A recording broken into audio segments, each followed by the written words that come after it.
Welcome to Street Smart Spirituality with your hosts, Barry and Cole, where each week we will be discussing diverse topics of spirituality, including the right use of will, A Course of Love, A Course in Miracles, The Way of Mastery, and much more. Join us on a global spiritual adventure with Cole in Australia and Barry in the U.S. All right, everybody. Welcome to Episode 7 of Street Smart Spirituality. I am Barry, your host in the U.S., and along with me is Cole down in Byron Bay, Australia. Say hello, Cole. Hey, Barry. You're so funny, man.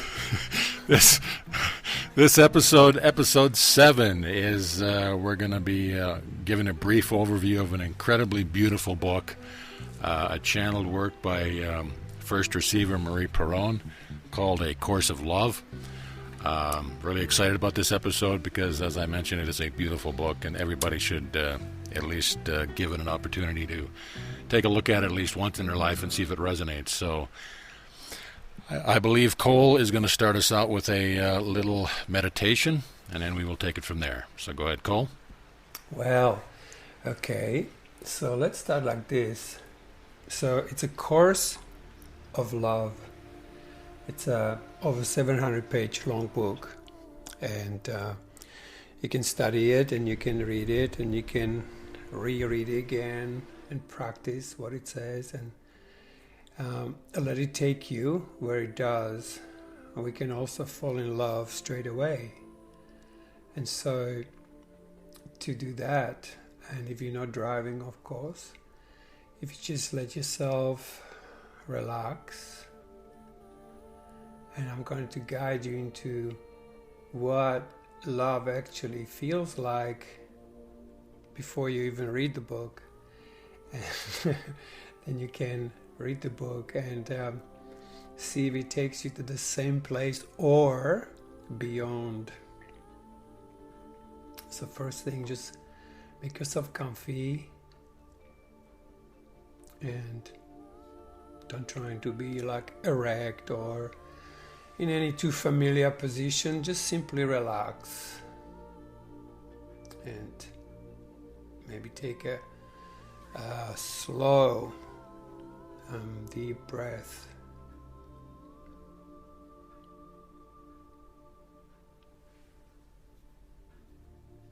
And then just for a moment,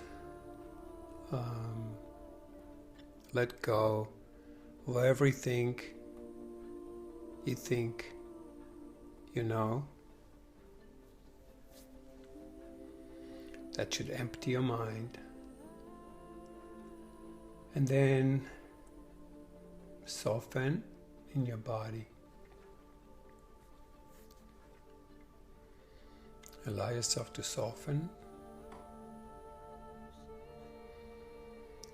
And then when you feel softer, allow yourself to go softer than that.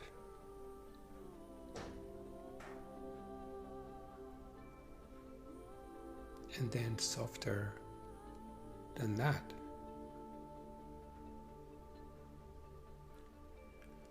And then disengage any trying. Trying is completely unnecessary, actually. It could be, in a way, only softening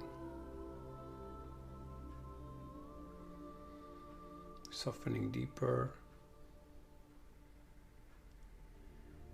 and just simply step back and let softening continue, so it doesn't become a static thing, like I softened and now I'm soft. No, keep going.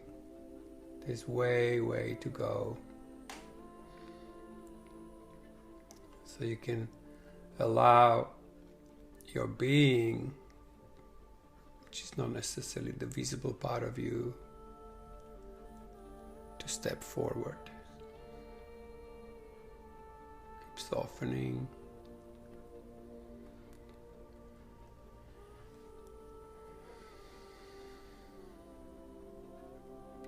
And then you can find is idea of love.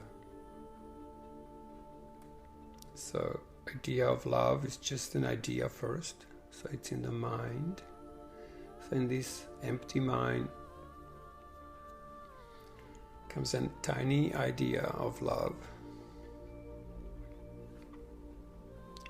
And we have so many images of love. We inviting the love that is.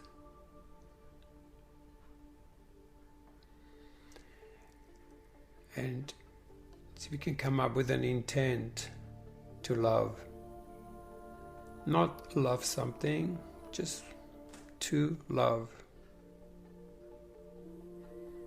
Intent to feel love.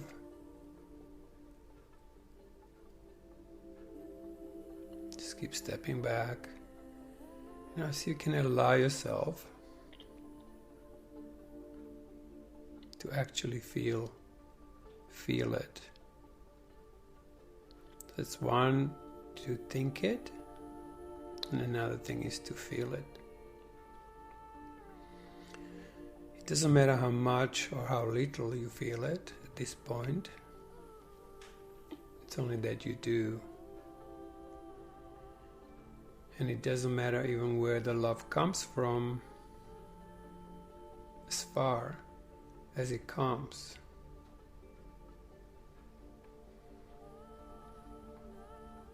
There's no image,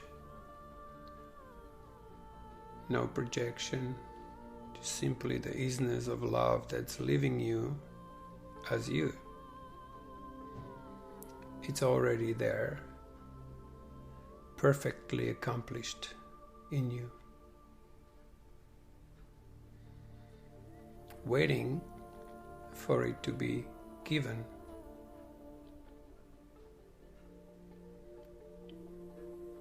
But you can't give what you don't have, and you sure don't have it if you don't feel it.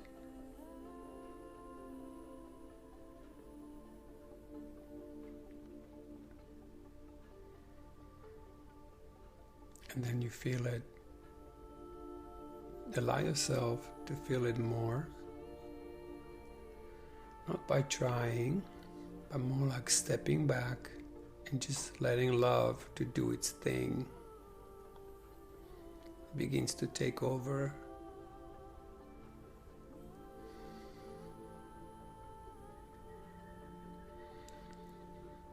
And how you know you really have it, it will put a smile on your face.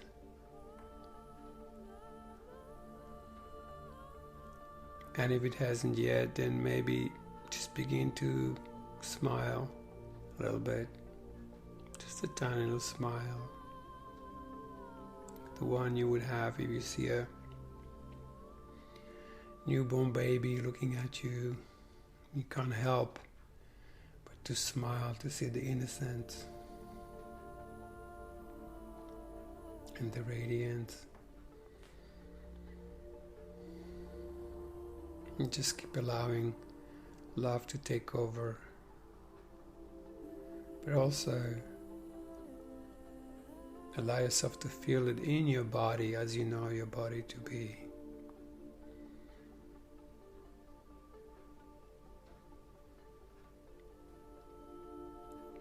Can you feel it in your arms? Can you feel it in your belly?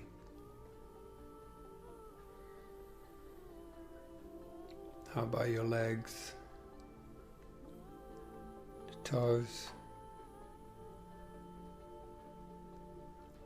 Everything on some level of density is expressing love, no matter what we believe.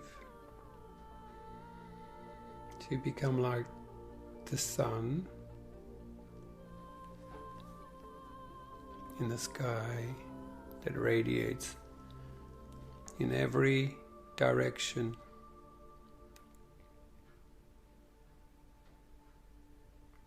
And so are you, oozing this love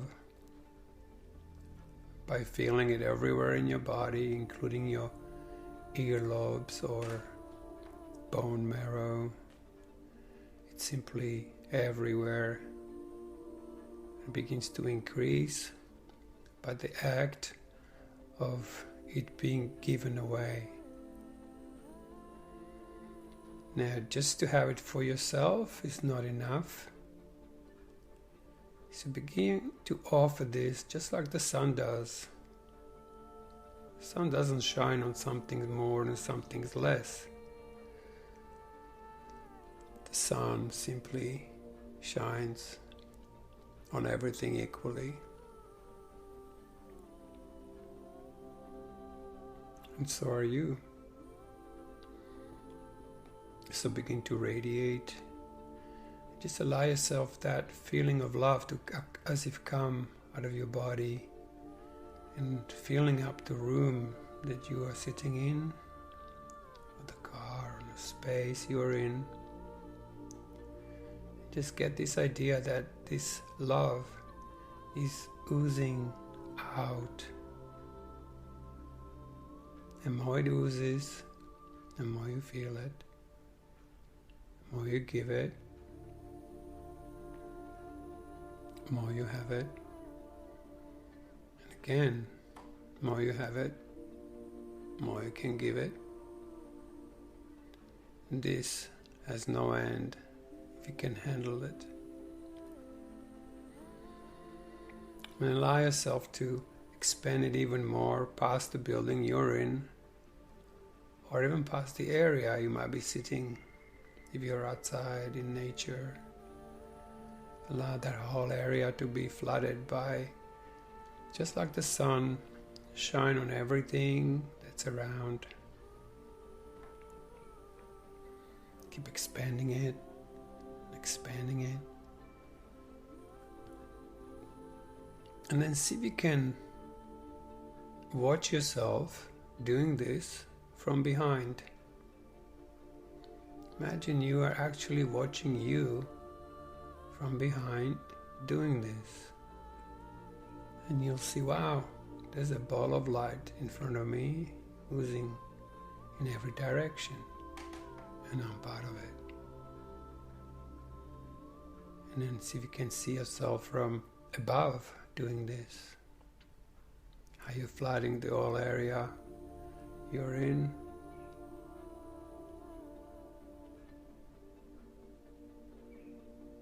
And then so you can see yourself from below. It sounds like a mad idea, but imagine you're part of Earth that's looking at this being from within itself up. So you're looking through the form to the formless. And then you face yourself, looking at you. And then you can still look at yourself from 2 kilometers away, as well as from any angle that you can make out.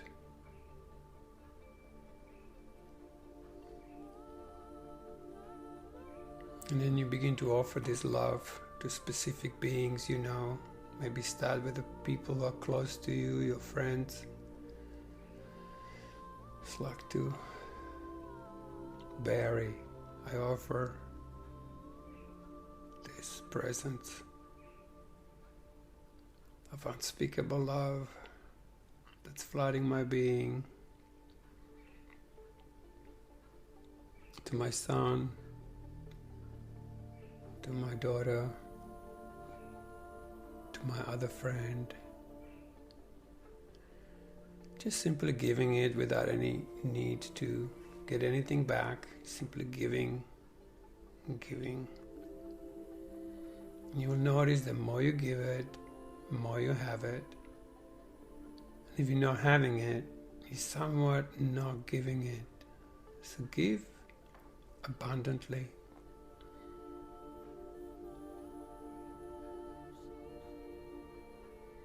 And then you might even think of someone who annoys you or is a bit of a challenge in your life. Say, hey, you know what? I want to make all is well again. Here is all my love.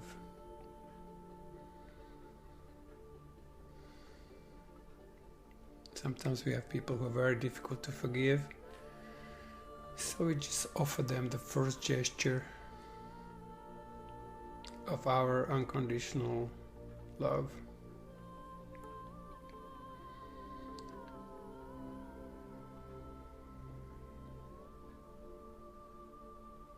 And so it goes. And then slowly begin to wiggle your fingers and your toes. Take a couple of deeper, slow breaths.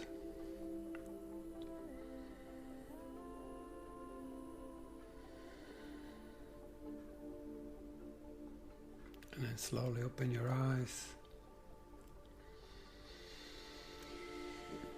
And here we are.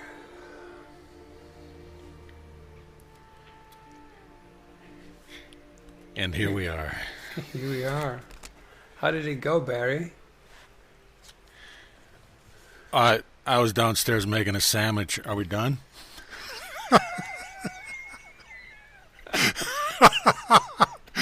I'm sorry. Okay. It was beautiful. Thank you. Oh, man. Yeah, for sure. Oh, you're a cracker, man. I love you, brother. It's so... Oh, it's just been the best journey doing this podcast with you.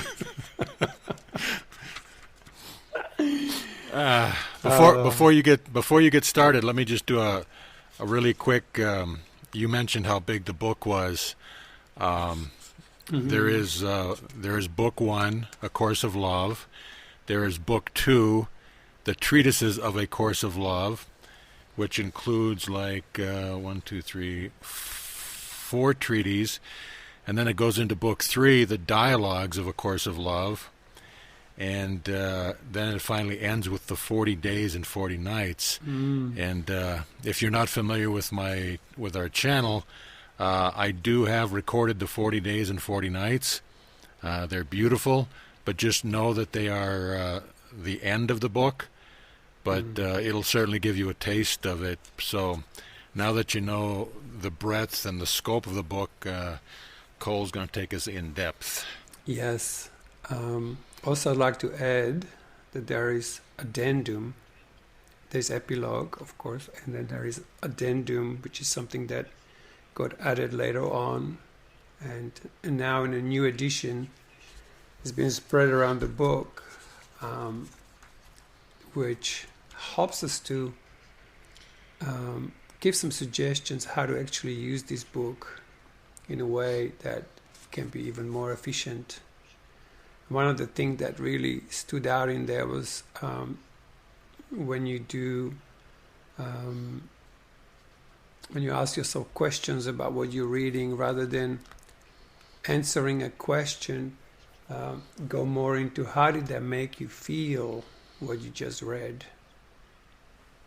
And I think this is also the secret to it all, because really Course of Love is very much leading us to the other part of ourselves that feels, and it's really mentally.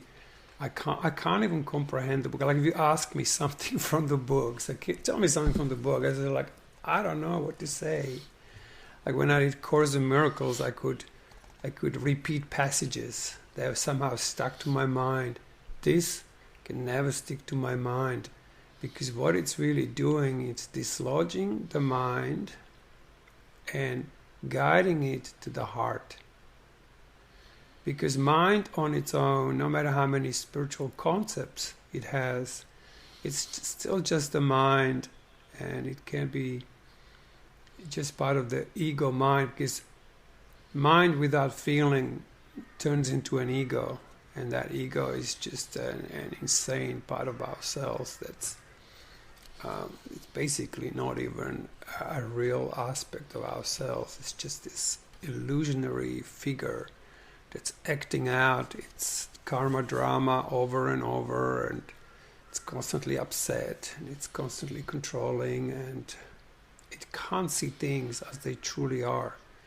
It kind of blocks the inner vision, the inner true seeing, and covers it with just made ideas and even spiritual concepts. And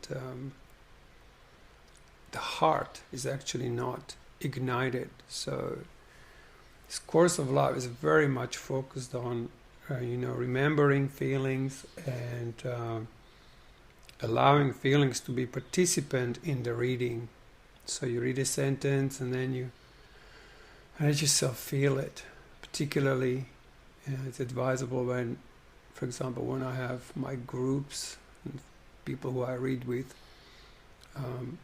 we often just say one sentence and then we're done for the day, because we just drop into this unity that this sentence has brought us to or directed us, and there's really not much we need to study after that, because we are already in that place from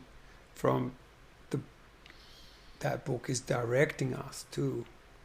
So it's really just a redirecting, using the mind to take us into the heart, and being powered by the feeling body, which is way, way below the heart. And it's like I said in a previous podcast, it's like when it ignites itself, it's like a turbo.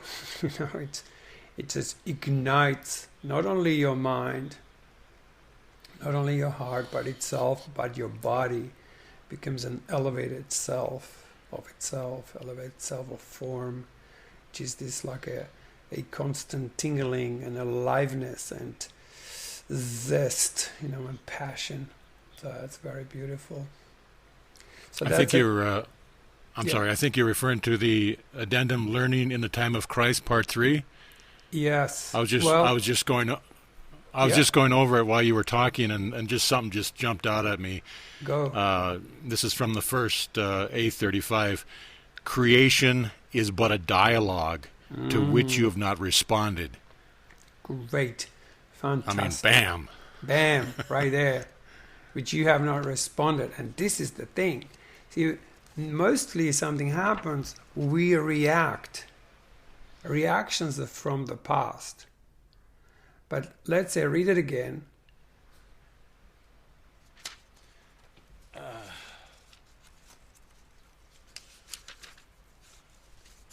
Creation is a dialogue to which you haven't responded, right? Yeah. And so what it is, it's like, what's your true response right now? First you will have a reaction. Then you'll have some kind of maybe an emotional response to what's occurring. And then comes a feeling response.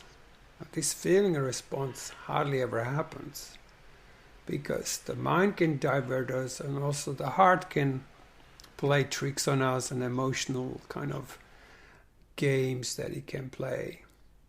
But the feeling, feeling is that which drops us into unity and which responses.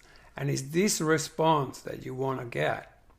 So to anything, what's my true response? Podcast 1 and 2 was all about the art of true response. And it's all about, connecting to our feeling body, awakening it, because that's the real awakening, when a feeling body begins to be alive and all the feelings begin to move, and they are no longer rejected or obstructed. They begin to create, it's the will of God, which then begins to ignite and awaken our mind to a completely different way of seeing things. And that is the Course of Love, which is basically drops you into this state of being that it never was. It's brand new, which you can't compare to yesterday. You can't compare it to your even awakening, 5 years ago or 10 or 20. It's a brand new thing. Some people say, I had an awakening 15 years ago. Like, what about today? Where is that same thing, but brand new, incomparable to past? And that's the real love, where you in the now of creation. Like I said, you can't define God. Why? Because it's always brand new. And you also can't define love, because it's always birthing itself into in a moment. But one has to have their mind dislodged and their heart open to be able to experience the love in the maximal expression that it's offering. So, like I said, I can't really get into the texts. I mean, we could probably read bits and pieces of the book. I mean, maybe you could just open it anywhere and just read something and see what comes, if you want to, Barry, because you're such a good reader.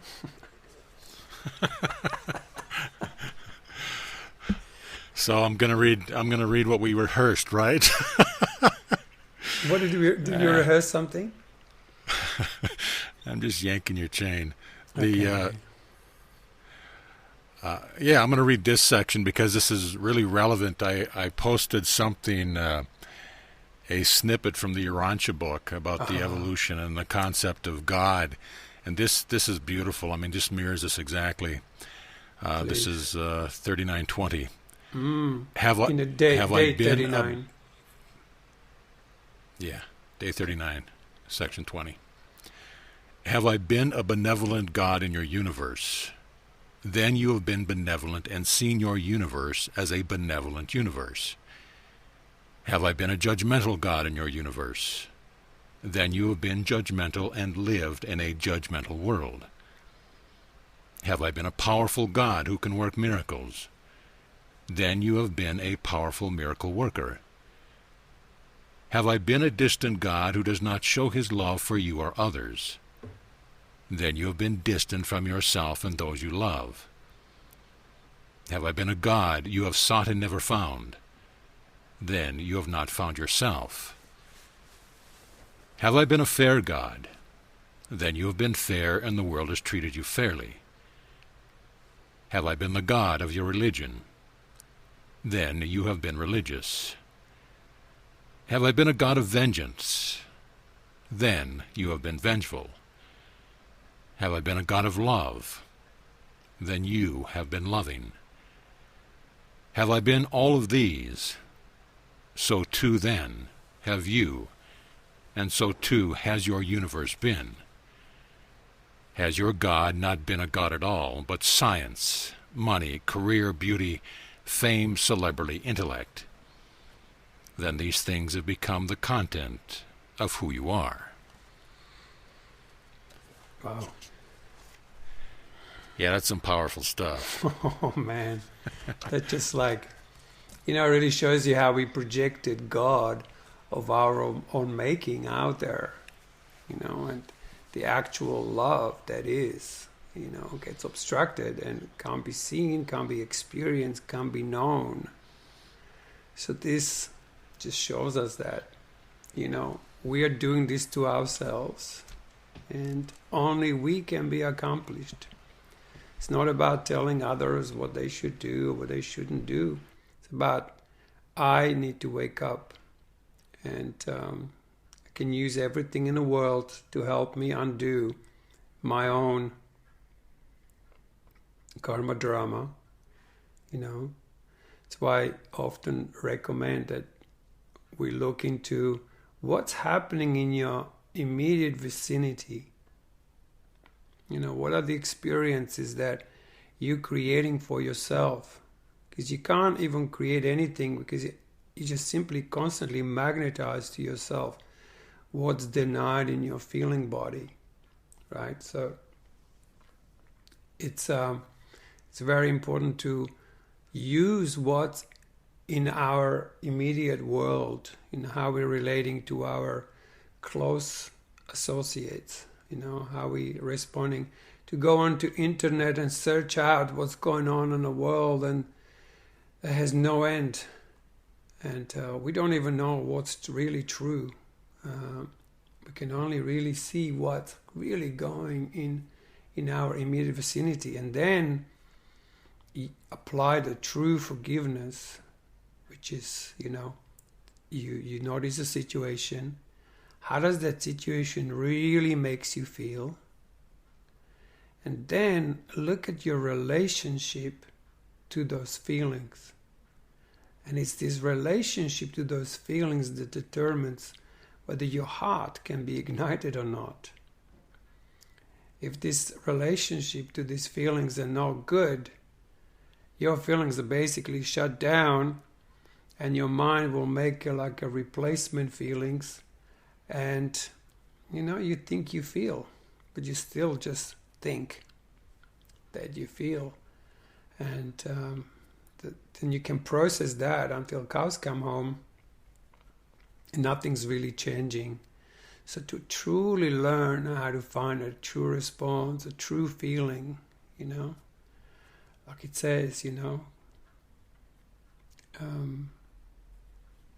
it's the response,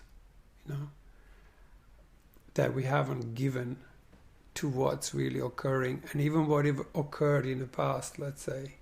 If we have some traumatic responses, we really never allowed ourselves to truly respond. We shut that down, and with that we shut down our heart and our feeling body, and we shut down the whole creation capacity of our being. So,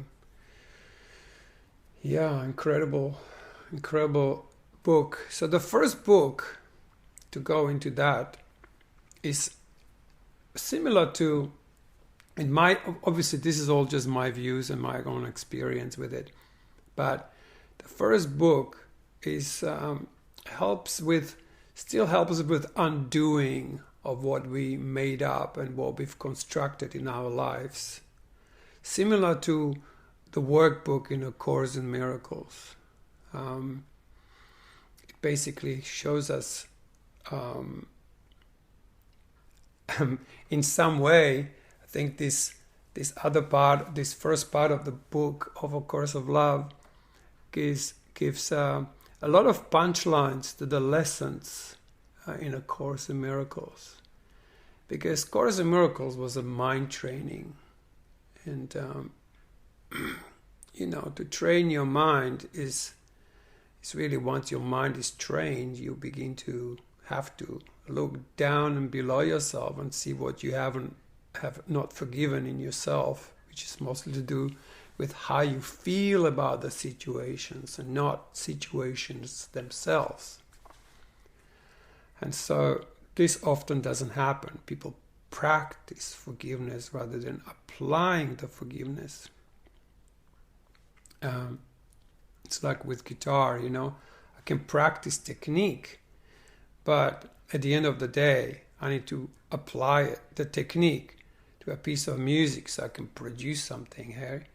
So you can practice forgiveness and practice, but actually, do you really forgive? And do you want to forgive? And forgiveness is really this simple. Just think of anything that seems like needs forgiveness in your life.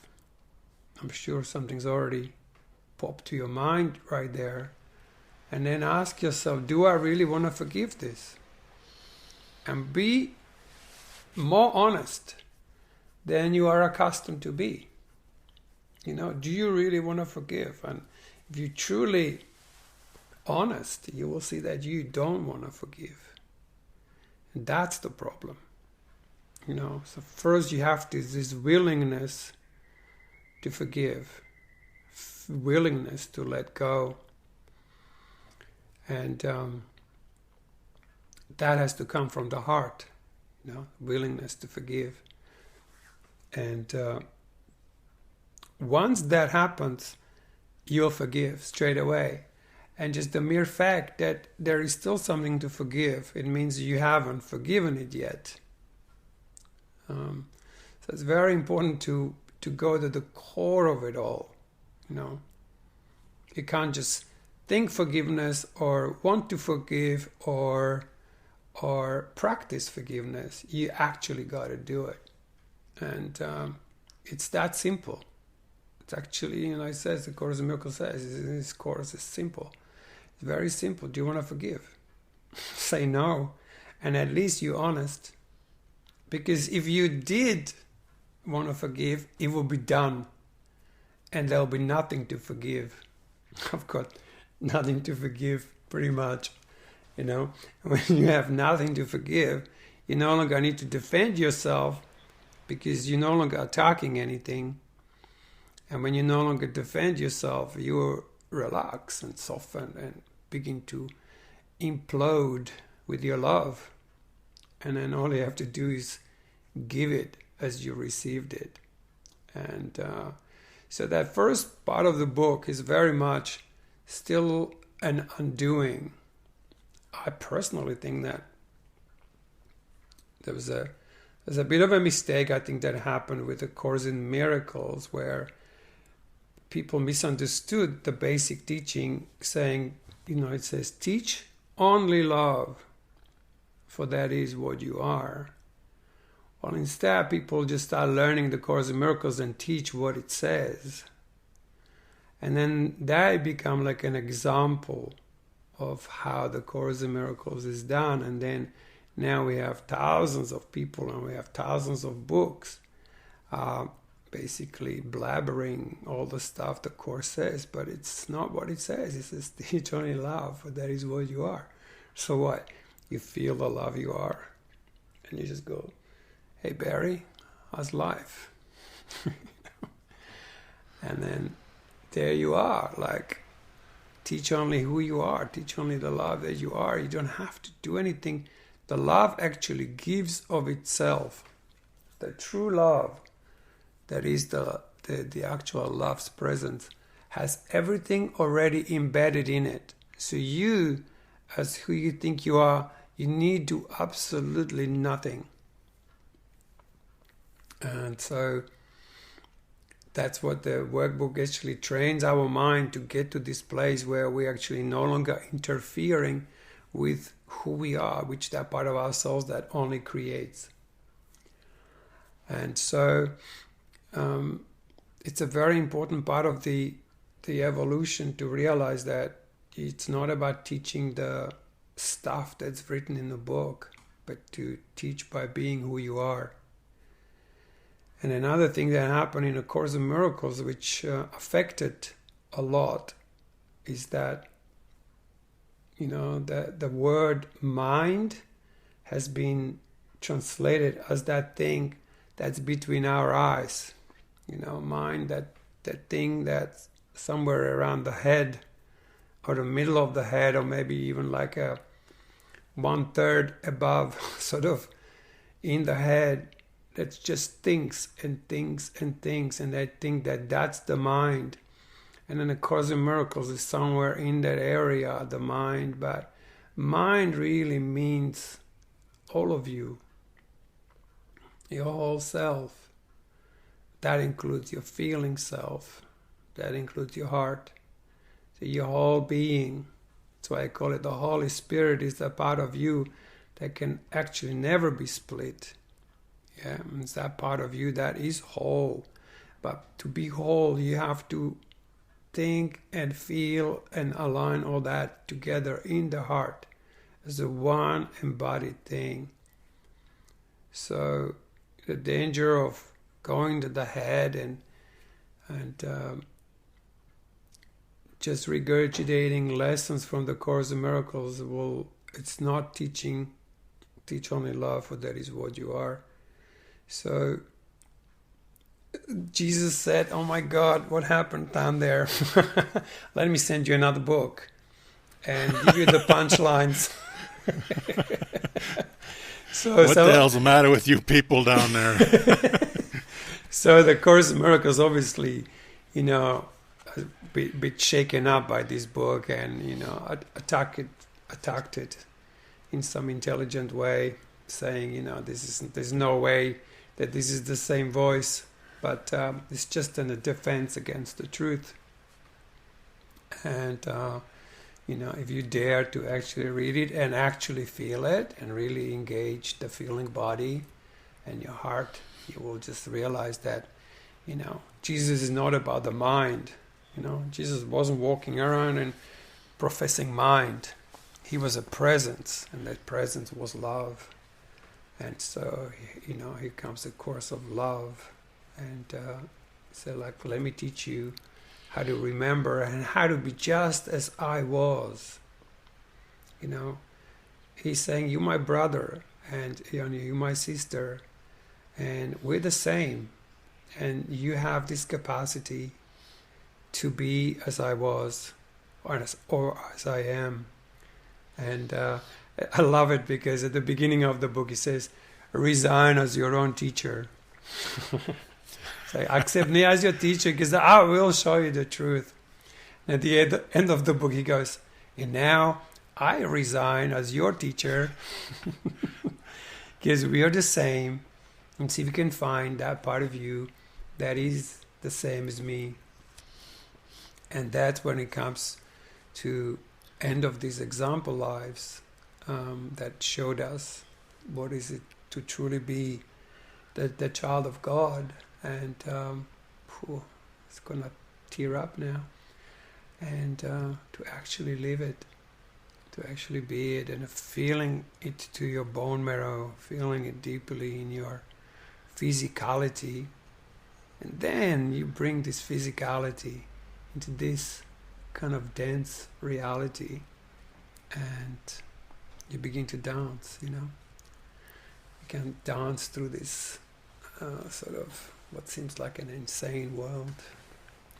So that's the first book, and that kind of helps to give some of the punchlines to the lessons of A Course in Miracles. Like, for example, lesson 5 says, you're never upset for the reason you think. What it's really saying is, like, if you're never upset for the reason you think, why are you really upset? And it is here where we really need the Holy Spirit to help us. This is where we really need the miracle to actually show us the true feeling. Why are we really upset? And when you see that, only then you identifying the cause. It says in the lesson 21, it says, you must identify the cause, not just keep forgiving or practicing forgiveness of the effects. There's one famous Course in Miracles teacher who says he goes and watches the news and he forgives the politicians. He said this 15 years ago and he's still doing it. I mean, like, that seemed to be a bit circular, like, okay, let me go. It's like, That's a full-time job in itself. That's a full-time job in itself. And it's endless because you're causing yourself to go to situations where you need to forgive, rather than staying in a state of unforgiveness when you no longer need to forgive. When you need to forgive, that's already too late. Yeah, because you still haven't identified the cause of your existence as this shrunk little individual that's plowing through the density of this world. I want to take a couple of minutes. I wanted to read something else from one of the 40 Days and 40 Nights, day 38. This has got something to do with some of the naming and the evolution of God and stuff. It's only a couple of paragraphs. I'm already in. Who am I? Who I am. My beloved, we have not spoken much recently of love, but now it is time to return to love. Do you know? Can you feel as yet how much I love you? How full of love I am for you? Mm-hmm. Now we set aside once again the we of Christ consciousness, of our shared being, and enter into relationship with one another. I ask you to turn your attention. I ask you to be attentive to the relationship that you feel with God. Being full of love for one another is the beginning of extension, the end of withdrawal. It is the mutuality of our love that causes this fullness. Remember briefly here the feelings of withdrawal you have experienced when you believed you loved more, or that you were loved less by a friend or lover. Remember briefly here the feelings of withdrawal you experienced when you felt loved for being something other than what you are. Know through your brief contemplation of these feelings that this is behind us now. know that we can be known and loved equally for who we are. Call me God the Father. Call me God the Mother. Call me Creator or Great Spirit, Yahweh or Allah, but call me yours. I love that. For this is who I am. Call yourself daughter or son, sister or brother, co-creator or friend, but call yourself mine, for we belong to one another. And realize that as I call upon you, I call you who I am. This is the meaning of the embrace. I'll end it there. Man. Yeah. Kind of leaves me speechless, you know. And for those that aren't familiar, one of my favorite chapters out of this whole book is called The Embrace. And I recorded that on the YouTube channel. It is phenomenal. I think it's got like 15,000 views already, but if you haven't listened to it, you owe yourself a little treat there. Yeah. Good reading, Barry. Every one of the 40 days and 40 nights is just unbelievable. Yes. I mean, it just goes right through the skin, grabs the heart, and gives you a bitch slap. Yes. And that, you know, that is the third section of the Course of Love. The second section is treatises. And they also still help very much with the undoing of, and also there's not much in A Course of Love. He's basically teaching us that you're already accomplished, right? Also says that only you can be accomplished. So going out there and trying to convince people about anything that's going on, it's kind of circular. It basically says only you can be accomplished. Be about it, you know. Just do that. Just go and find that part of you that's already accomplished, the part of you that no longer needs to learn, the part of you that is already perfect. And you'll see through these kind of small awakenings that that you are perfect, and you become more you than you ever believed you could be. Did I say that right? It's more like, you know, people constantly, I must change to be better or to be, you know, more evolved. But the truth is, you become more you than you've ever been, and you're just not going to go against it. You'll just feel this incredible acceptance of your divinity, and you know, it really comes back to accepting all of you as you are. And when you begin to be more as you are, you will enter a dialogue, which is what the whole third section of the book is. And dialogue is, see, this is just a chat. You know, I'm chatting to Barry, Barry's chatting to me, and we're chatting to you. But this is as a chat. You know, dialogue, the real dialogue, is when, in some of the moments, there is this little comes this quietness, comes this communication of something bigger than words.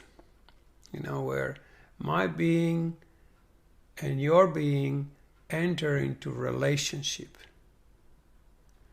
If we are splitting, if let's say you're resisting me, which is fine, we're not in dialogue, we're in conflict. But when we all join in one as one, it's like, I don't oppose anything in you, and you can be you, and I can be I. But it's the relationship between us that makes it whole. So you don't have to change yourself at all. This is beautifully manifesting with my partner, with my girlfriend. I'm I, and I just do what I do, and she might not even like things that I do, and I might not even like things she does. But when we meet, I fall into my wholeness, and I'm just me, and she's herself. But we find this relationship, which is like a third thing. Not her, not me, but the relationship between us.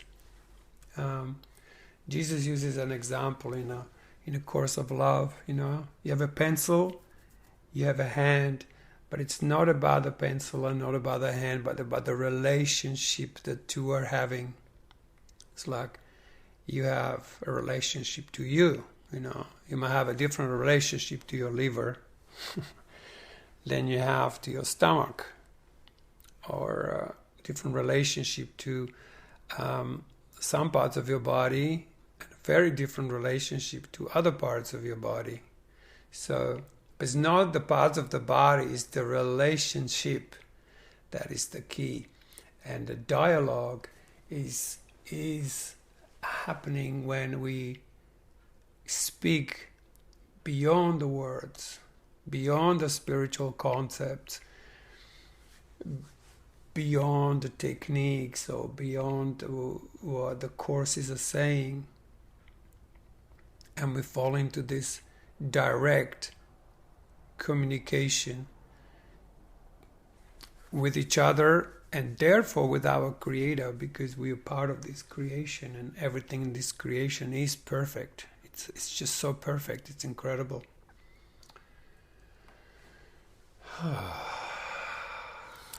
How we doing, Barry? I think you are like holding the space for me here, because I'm like, okay.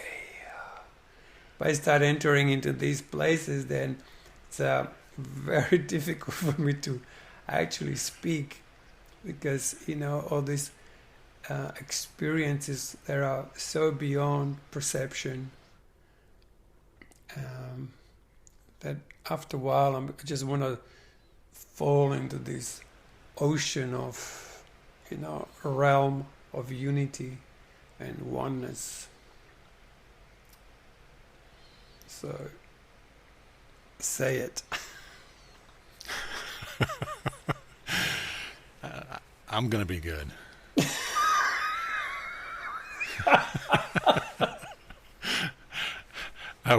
We're gonna be wrapping it up here in a little bit. I just wanted to reiterate one more time about what I had read earlier. You had gone over it a couple of different times, but I want to take it from this angle. Creation is but a dialogue to which you have not responded, which to my mind means that every second, every nanosecond, every moment of creation, God, Christ, Jesus is constantly in dialogue with you. You have not responded because you have not opened your heart to it. Once creation is a dialogue, creation is an unending act of giving and receiving. So too is a dialogue. So once you open your heart to the message and to Christ consciousness, then the two-way dialogue begins. Yes. But until then, it is a single Minded entity talking and nobody's hearing. So yeah. Yes. So you got anything else you want to wrap up with? Well, It's you gonna know be what would be, I think would be very cool to, I just very quickly say my experience with Course of Love.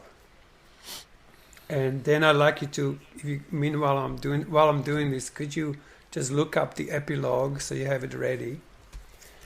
And I'd like to say that at some point, my old Course in Miracle teacher who used to hang out with when I was in my early days, we talked to each other, and then she said to me, says, Carl, you got to look at this Course of Love.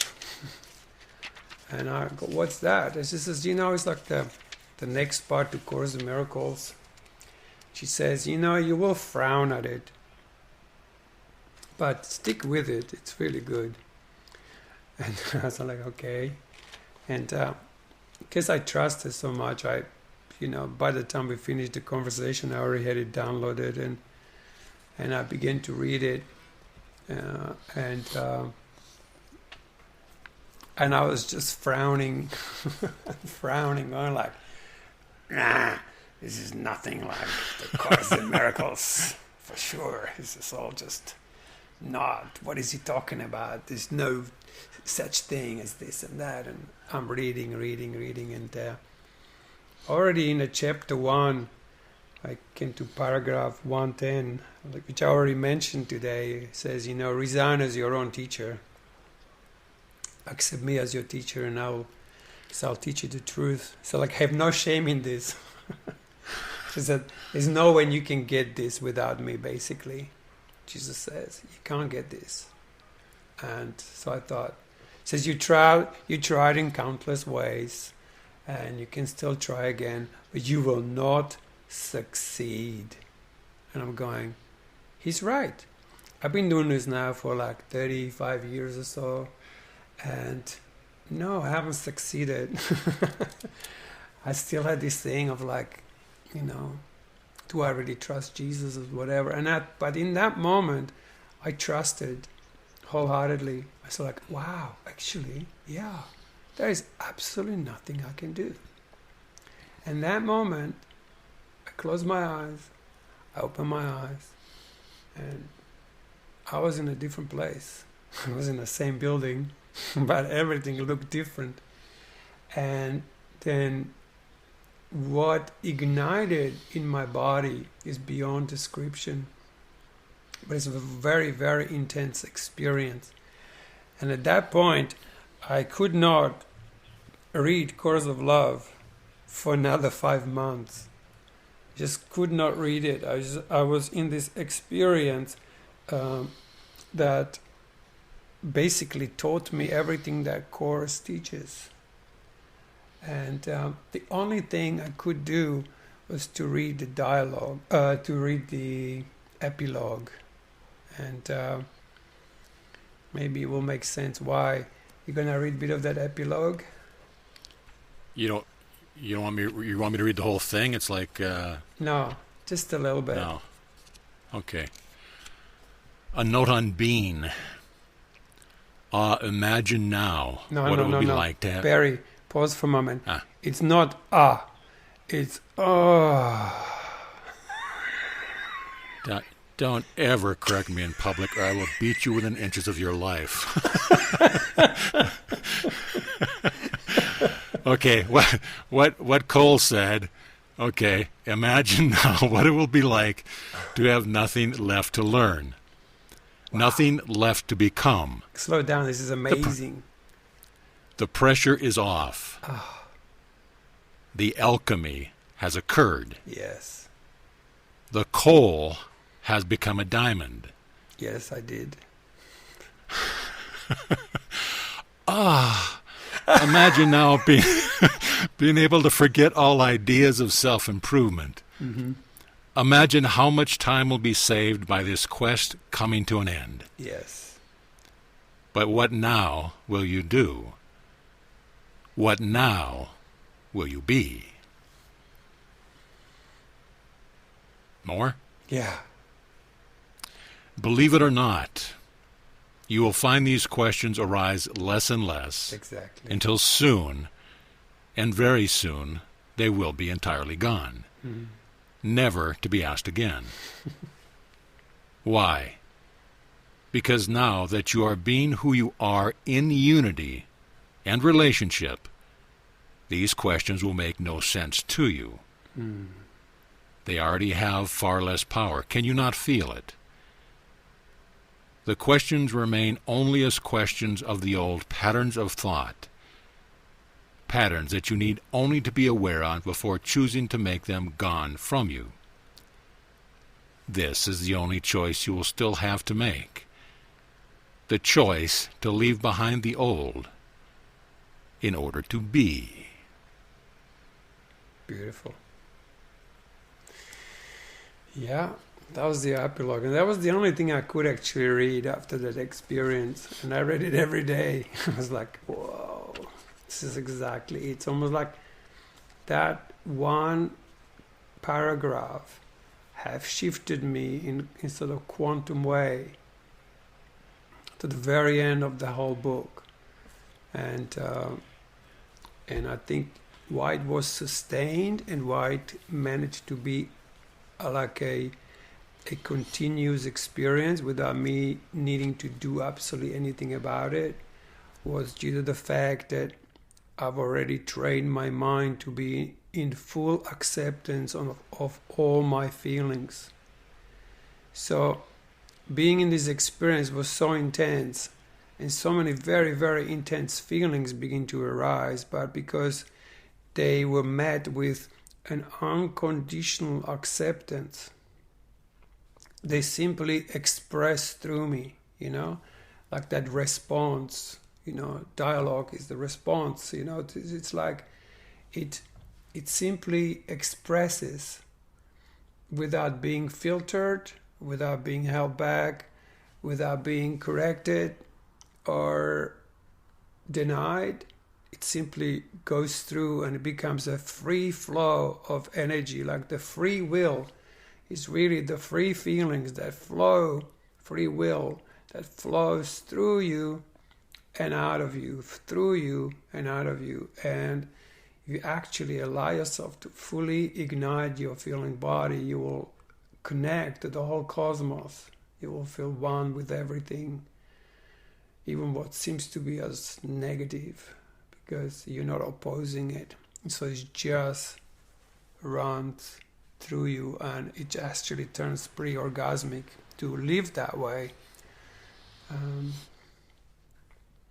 So yeah. Cool. One more thing I like to say also, that what I found with Course of Love, very, very powerful thing is to read it with somebody and out loud and extremely slowly, and really feel every sentence and how does that sentence feel, rather than what it means is more important than anything. So it helps to awaken this sense of ourselves that will basically make sense to everything,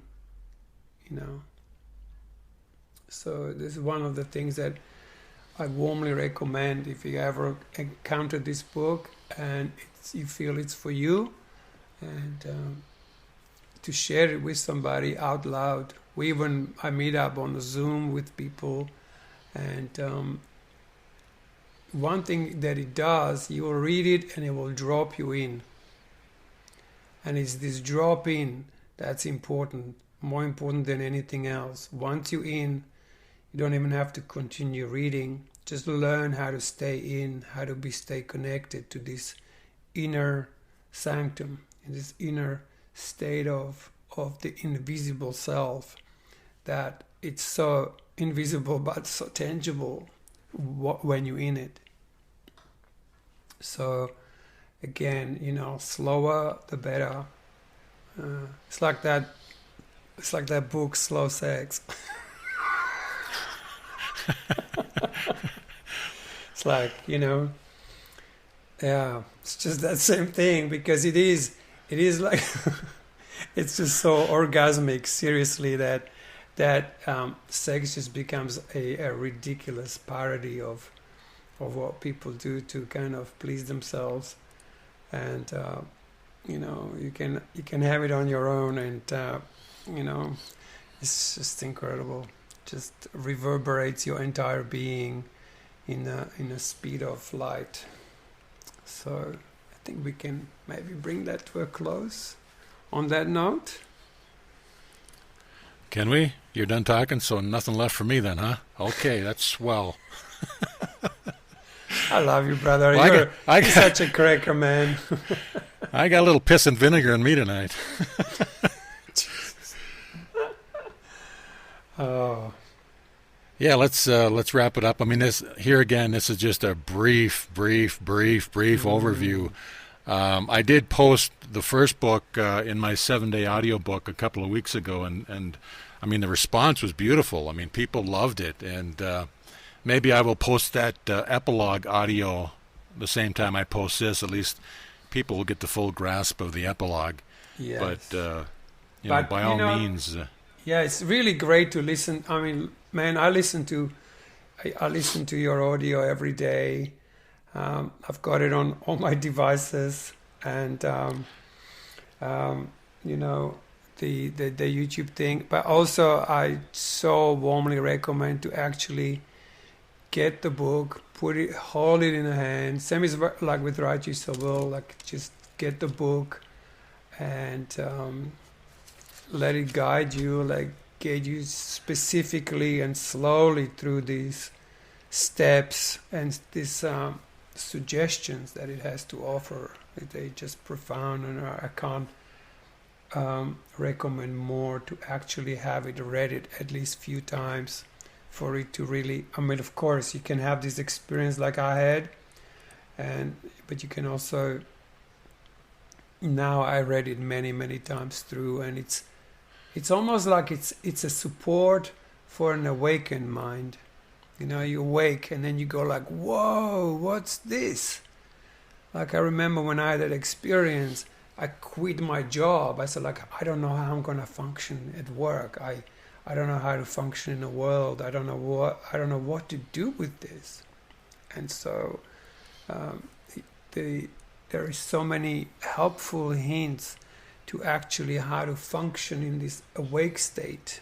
So, you know, don't sit around trying to wait for awakening. Just get awakening done, and because then it's like a heaps to go through to actually transform the thicker level of vibration and the slower level of vibration. You know, like there's such a zest to go into higher vibration.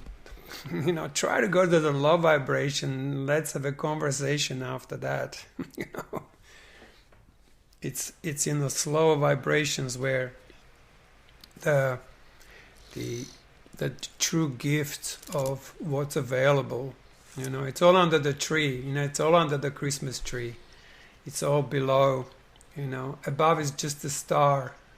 But you got to lit up your Christmas tree and then begin to actually unwrap the presents that are under the Christmas tree, and that's the true message of Christmas. You know, true message of Jesus saying, "Hey, wake up, lit up.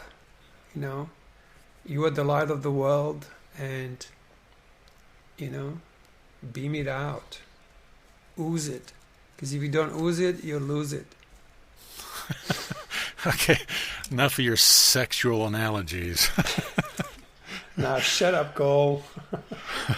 Yeah, I mean, definitely buy the book. I mean, I've got 2 copies. I don't know what it is, but the last copy I got, they kind of cheaped out on the cover. The first edition I bought is kind of like a maroon kind of leather feel. This one is paper and purple. It's beautiful. They cheaped out. Yeah. Okay, let's wrap it up then. And this has been a brief overview of A Course of Love. Maybe down the road we will dive even deeper in it, because you know we could literally do 40 episodes on this book alone.